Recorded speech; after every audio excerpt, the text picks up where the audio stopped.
Glória a Deus, glória a Deus, glória a Deus. Pai do Senhor Jesus Cristo, meu irmão, minha irmã, graças a Deus, estamos aqui em mais uma oportunidade, conforme o Senhor nos concede.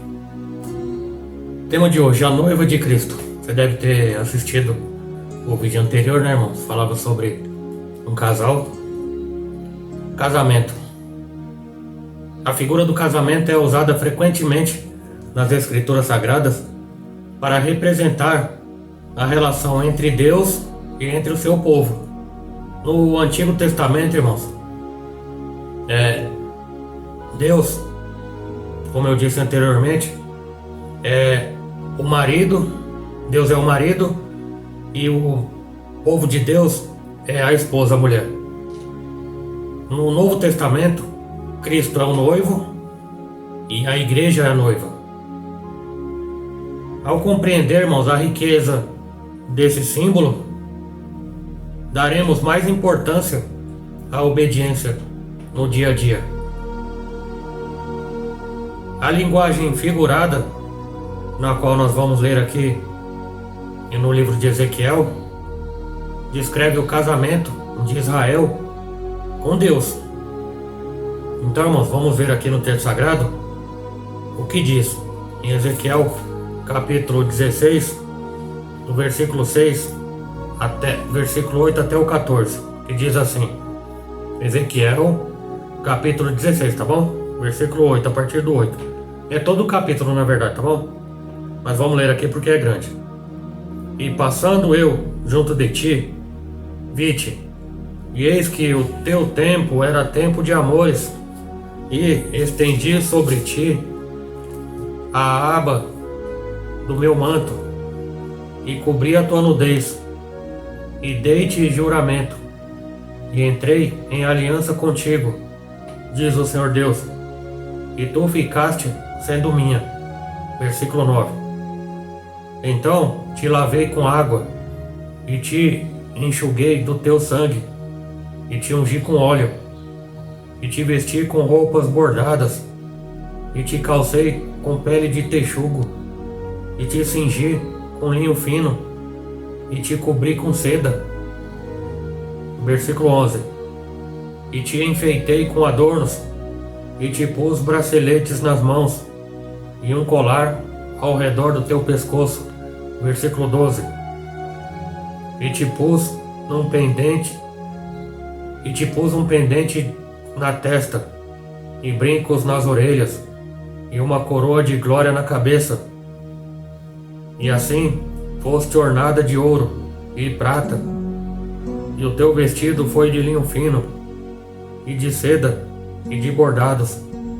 Nutriste-te de flor de farinha, e mel e azeite, e foste formosa em extremo, e foste próspera até chegares à realeza, até chegar a ser rainha. Versículo 14. E correu de ti a tua fama entre os gentios, por causa da tua formosura, pois era perfeita, por causa da minha glória, que eu pusera em ti, diz o Senhor Deus. Até aqui, amém? A maior alegoria encontrada na Bíblia que eu encontrei é essa aqui, o capítulo inteiro. O mesmo simbolismo aqui, irmãos, aparece também no casamento, que nós lemos no Antigo Testamento, e vamos aqui, o mesmo simbolismo na carta do apóstolo Paulo aos Efésios, tá bom? Capítulo 5 e versículo 25, que eu vou estar lendo aqui. 25, 26 e 27, tá bom?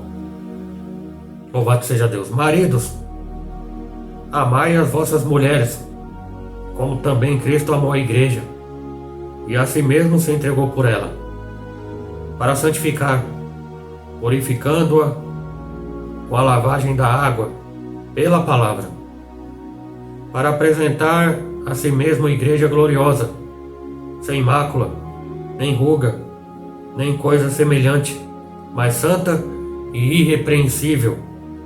versículo 28. Assim devem os maridos amar as suas próprias mulheres, como seus próprios corpos. Quem ama a sua mulher, ama-se a si mesmo. Tá bom? 25 até o 28 que eu li aqui.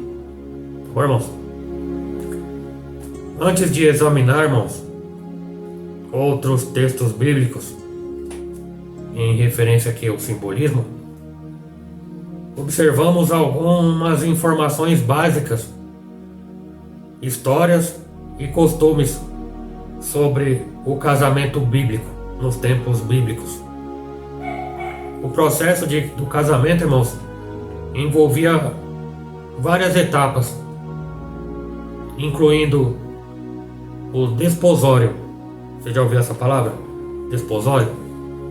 O primeiro passo oficial ao casamento foi um compromisso assumido pelo casal, que nesse tempo aqui, ou pouco tempo atrás, muitas vezes era arranjado pelos pais, em que se prometeram um ao outro.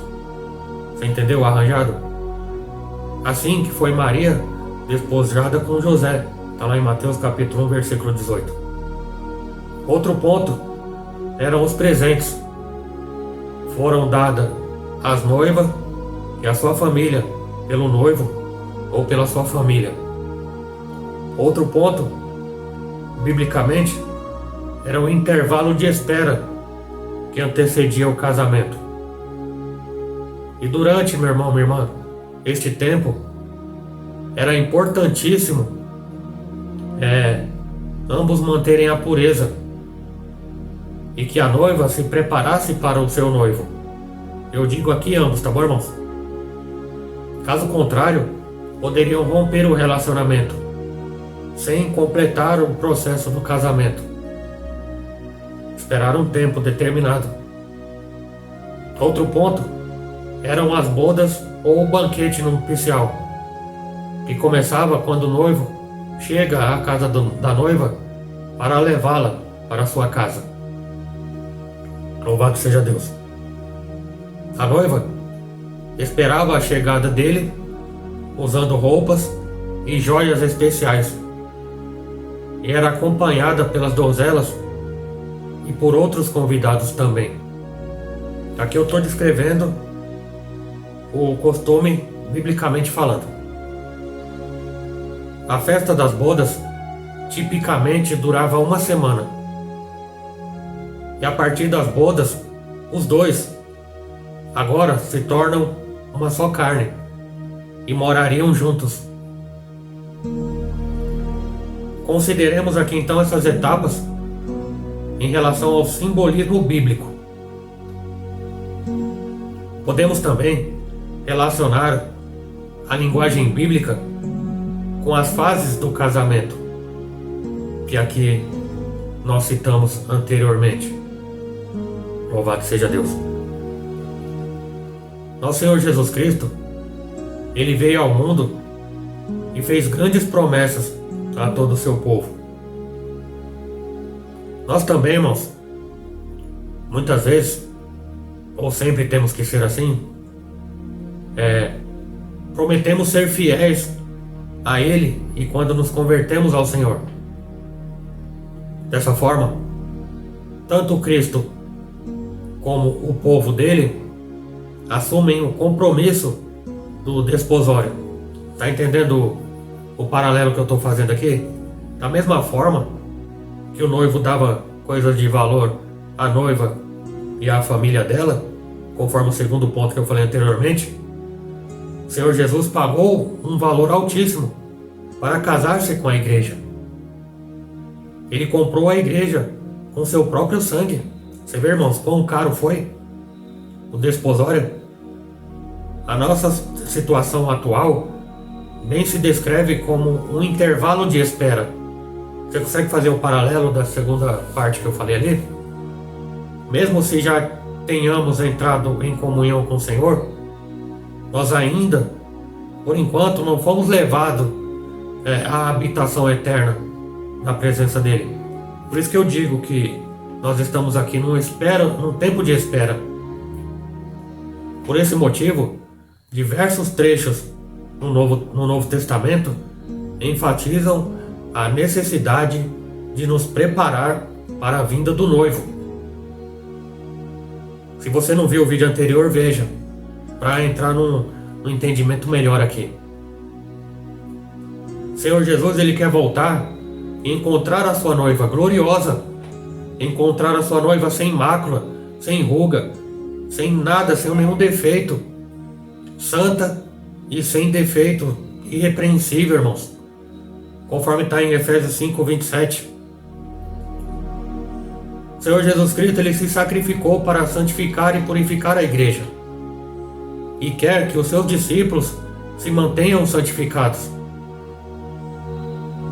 Agora, se Ele nos achar infiéis, não nos levará às bodas, e nem ao altar eterno com Ele.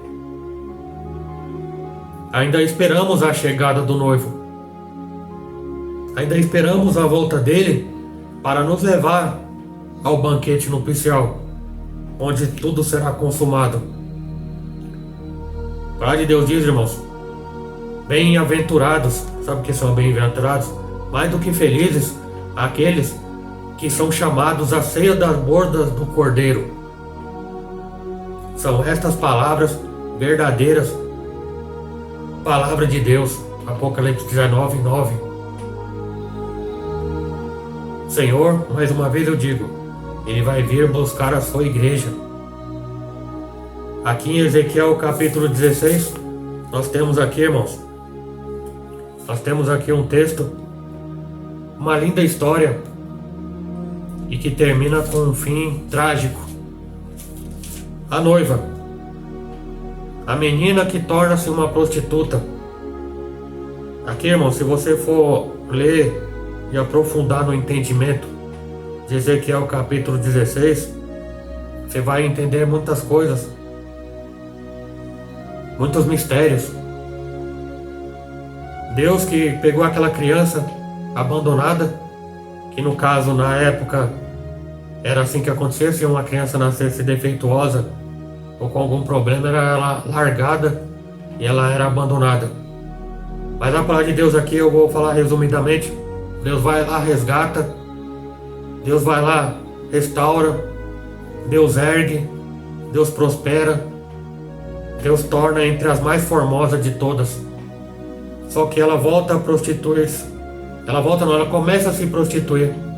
E a palavra de Deus diz que ela é pior do que as outras prostitutas, porque a prostituta pelo menos cobra por isso. Mas essa descrita aqui ela faz de graça, e pior do que de graça, ela ainda dá presente para os seus amantes. Ei, meu irmão, minha irmã, aqui o Senhor Jesus, Ele está aqui preparando, esperando que a noiva se prepare também e que se mantenha preparada. E não idolatrando, não se entregando aos ídolos, não se prostituindo, não entregando seus filhos aos demônios, a Moloque, para passar pelo fogo. Você vê, irmãos, que mesmo Deus tendo feito tudo isso com essa criança, com essa mulher, com essa pessoa, com esse ser humano, tamanha ingratidão, muitas vezes essa mulher ou até mesmo nós não conseguimos reconhecer e não conseguimos ser gratos a Deus por tudo que Ele tem feito diante das nossas vidas. Essa palavra de Deus aqui, irmãos, é um alerta para nossas vidas. Eu te pergunto, Deus tem feito grandes coisas na tua vida? Deus tem feito grandes milagres na tua vida? Deus tem feito grandes maravilhas na tua vida? Será que você nesta hora diz assim, grandes coisas fez o Senhor por nós, por isso estamos alegres? Salmo 126. Será que a nossa gratidão é só de palavras? Será que nós amamos só de palavras? Será que nós só falamos que Deus é bom quando nós não nos esforçamos em ser bons com Deus? Será, irmão? Será que nós só queremos que Deus realize nossos sonhos? Será que nós não nos esforçamos em realizar o sonho de Deus? A ingratidão. Será que nós vamos ser ingratos a tal ponto de Deus mudar a sentença de salvação para uma sentença de castigo? Aqui a mulher, depois de ter feito todas essas abominações e feito o que era mal aos olhos do Senhor, Deus muda a situação para ruim. Porque Deus faz isso também, Ele permite. Não que Ele seja mau, é porque Ele é justo, é porque Ele zela pela sua palavra. Deus, Ele zela pela obediência. Mas muitas vezes nós não conseguimos ser obedientes. Nós não conseguimos lamentar e chorar pelos nossos próprios pecados. A palavra diz: queixe-se cada um do seu próprio pecado. Muitas vezes é muito fácil eu olhar apenas o pecado do outro, quando na verdade eu não faço o que é mais difícil, que é olhar para mim mesmo, olhar para dentro de mim. Analise-se o homem, pois, a si mesmo. E nós não conseguimos ser gratos. Nós amamos só de língua, só de palavras, quando na verdade até papagaio fala. Nós temos que amar, irmãos, em atitudes. E qual que é a sua atitude agora? Qual que é a minha atitude agora? Você aceitou Jesus, mas como é que você está vivendo? Você está vivendo como uma pessoa que realmente aceitou a Jesus? Como é que você tem vivido, irmão? Como é que você tem agradecido a Deus? Como é que você tem louvado a Deus? Você tem louvado a Deus com a tua vida? Será que eu tenho louvado a Deus com o meu proceder, com o meu ir e vir? O maior testemunho, com certeza, é o sacrifício de Cristo. Há quem diga que o maior testemunho é o que eu vivi. O meu testemunho é experiência para mim. E se Deus permitir, Ele mandar, eu conto meu testemunho para alguém na igreja, onde for. Mas o maior testemunho é a cruz do Calvário. Louvado seja Deus. Mas de igual maneira, como é que eu tenho dado o meu testemunho? O meu testemunho é a vida feliz que eu vivo. O meu testemunho é a vida de vitória que Deus me conquistou para mim na cruz do Calvário. O meu testemunho é se comportar decentemente. O meu testemunho é pagar minhas dívidas. O meu testemunho, irmãos, é falar o que provém, o que edificar. E não palavras ociosas de morte, de assassinato. Porque assassinato não é só matar, não, irmãos, o corpo. Assassinato também é matar espiritualmente. Os 10 mandamentos, que muitos de nós cancelamos alguns mandamentos, sendo que mandamento é perpétuo. Quando na verdade, irmão, nós seres humanos não gostamos de mandamentos. Nós seres humanos não gostamos que ninguém mande em nós. Essa é a verdade. Mas por que essa mulher fez o que era contrário? Por que nós fazemos o que é contrário? Você vê lá o apóstolo Pedro. Ele bateu o pé dizendo que não ia negar o Senhor Jesus Cristo. Ele negou a Jesus 3 vezes. Na terceira vez ele chegou até a falar palavrão. Sim. Ele como é que fala? Ele falou um monte de coisa para aquela mulher que perguntou pela terceira vez. Louvado seja Deus. Mas ele negou a Jesus 3 vezes. E nós temos negado ao Senhor quantas vezes?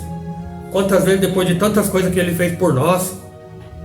Será que dá pra gente voltar um pouquinho, irmãos?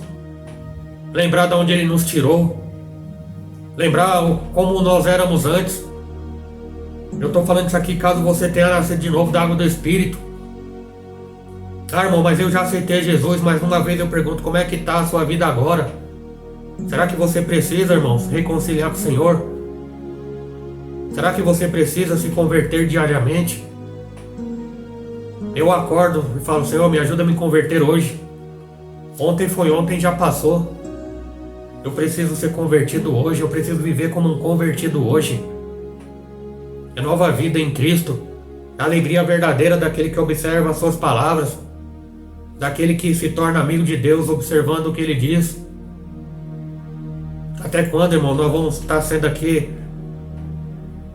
comparados aqui a uma prostituta que faz imagem de homens, simples seres humanos que pisaram nesta terra, e a gente faz uma imagem de escultura e se ajoelha e se prostra diante dela. Qual que é o seu exemplo? Quem é o seu herói? Homens que pisaram nesta terra e fizeram o que era para fazer. Talvez nem eles gostem, com certeza nem eles gostam de ser adorados, porque nem o anjo do Senhor não permitiu ser adorado. A Ele, unicamente a Ele, toda a honra, toda a glória, todo louvor, toda a majestade. Como vamos ser gratos a Deus?